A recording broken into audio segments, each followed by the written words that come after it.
Autumn had come to the island of Sodor. The fields were changing from yellow stubble to brown earth, and a tractor was hard at work as Thomas puffed along. Later, Thomas saw the tractor close by. Said the tractor, said Terence, said Thomas. Winter came with dark clouds full of snow, said Thomas's driver, said Thomas, and he puffed on feeling cold but confident. They finished their journey safely, but by now the country was covered, said his driver. The snowplow was heavy and uncomfortable, and it made Thomas cross.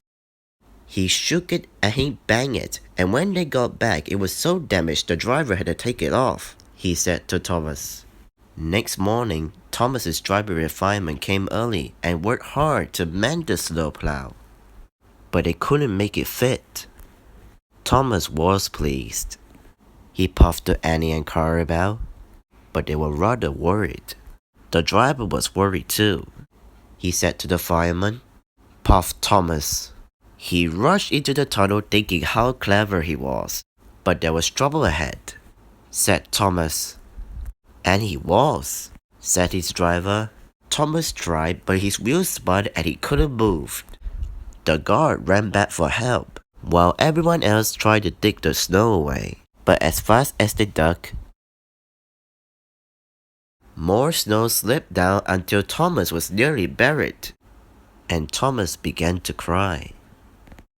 At last a bus came to rescue the passengers, and then who should come to Thomas's rescue but Terence? Snow never worries him. He pulled the empty coaches away, then came back for Thomas.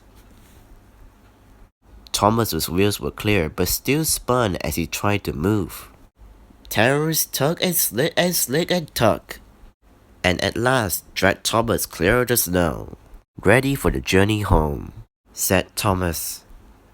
Said his driver, said Thomas, and he puffed humbly away.